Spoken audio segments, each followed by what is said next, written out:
All right. So thanks for joining me today, Jan. It's so great to see you this summer that we're all going through indoors and online. So thanks so much for joining me. Sure. Today, our conversation is really going to be around kindergarten and kindergarten teachers. What I need to share is I just got done teaching kindergarten. I went back as a teacher leader back into the classroom because I really wanted to see where they were at. So I taught kindergarten, and now I'm back into the reading recovery teacher leader role. So I am a classroom, or just experienced classroom reading kindergarten teacher, and I'm excited to be working with kindergarten teachers now. What are your thoughts on kindergarten teaching of reading and literacy, or writing? Obviously, the reciprocity there. Mm-hmm. Mm-hmm. Well, I think we have to keep in mind that children come to us from different experiences. Some have had magnetic letters on the refrigerator and others have not. Some have been read to and others have not. So there's a big difference between the what they come to as their preschool literacy skills. And I think it's important that we incorporate, some whole class instruction, of course, but that we also look at how to differentiate our reading instruction in kindergarten so that we don't leave anybody behind. And I feel right now that probably our little kindergarten kids are experiencing, they may not have had some preschool experiences that maybe in the past they have. So I think we'll have to look at where they are and make sure we think about a combination of elements to the reading process. Yes, they need to have their letters and their sounds, of course, but they also need to understand, how print works. They need to understand the meaning of the vocabulary.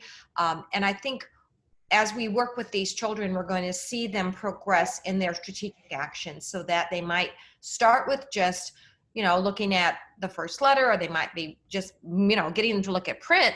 And then gradually we teach them how to add to this repertoire of strategy so they can have that self-extending system.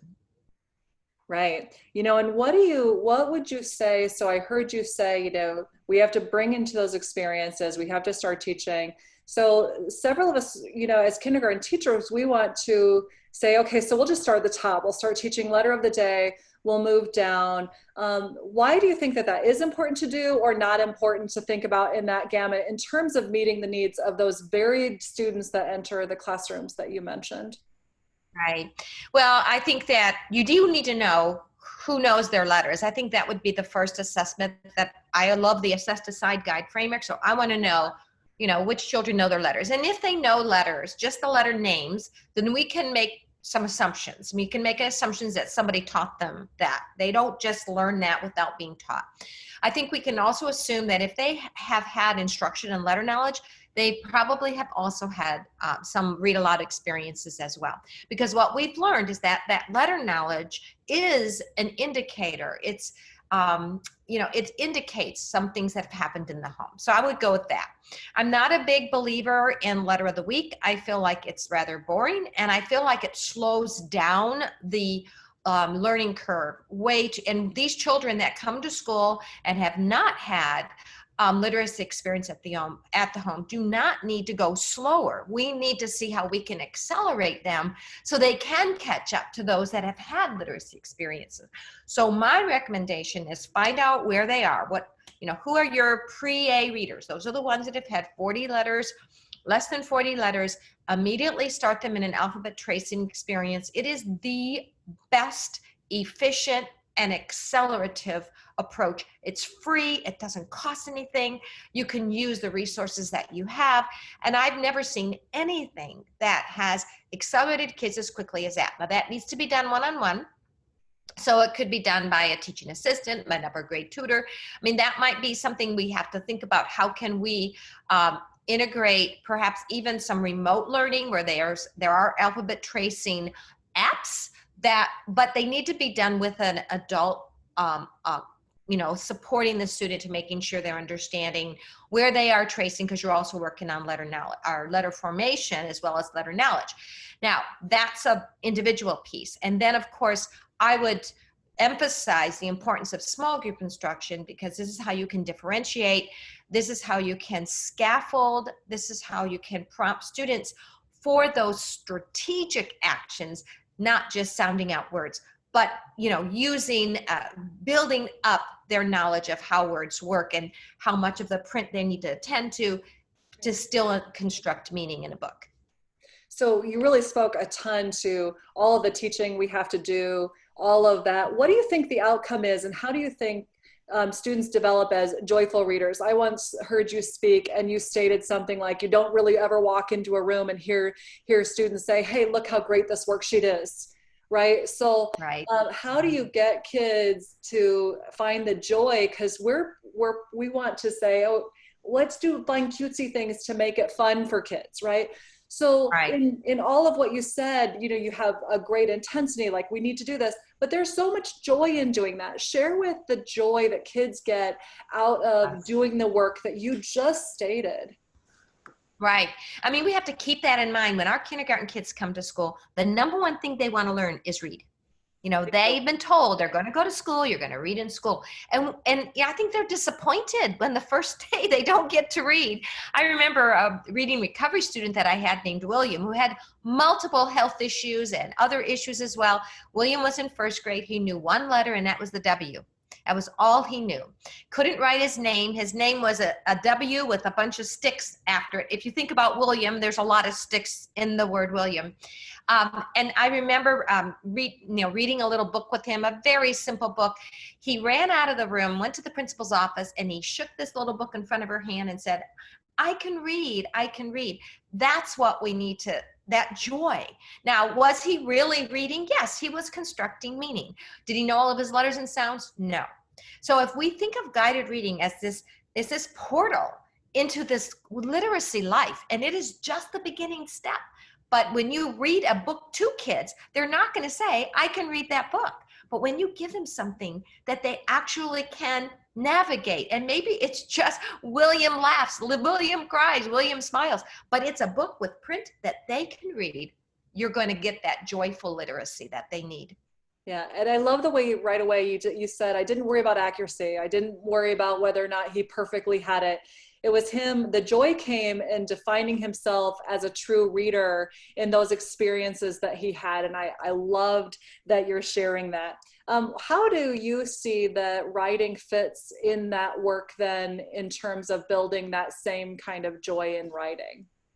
Right. I mean, we have to teach reading and writing together. Of course, that's the premise of my books and all that I've written and all that I've done is that children will develop a better sense of phonics and phonemic awareness as we integrate reading and writing. That's why in every lesson, even at the pre-A, it might be just an interactive writing, children are participating, and then as soon as they are in the emergent level, they are actually writing the message. Again, it's a short message.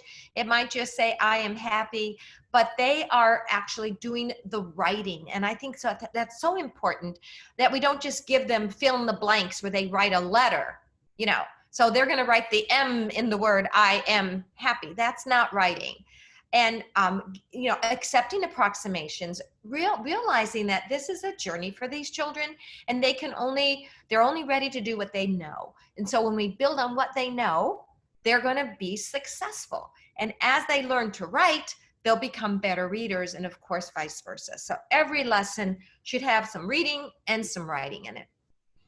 So where have you noticed, like with your work with us as kindergarten teachers, what have you found when you walked into a course with teachers who have changed their mind about things or have been profound with their teaching change? What kind of teaching changes have you seen teachers make in their kindergarten room and then found like, wow, there's such joy in teaching? Like we've talked about, yeah, we're going to teach this for intentionality. This is our students are going to get this outcome. Where's the joy in the teaching of it? Where have you seen that teachers or your experience of teachers get the joy from that too? Does that make sense? I think joy, yes, I think I hear what you're saying. I think the joy comes from working individually with the student. And when you have that opportunity in a small group to actually work one-on-one with the student, even if it's only for 2 minutes, they see, oh, wow, it is working, and even those that come from a different, perhaps, paradigm and thinking, well, they have to learn every single letter and every single sound before they can learn to read.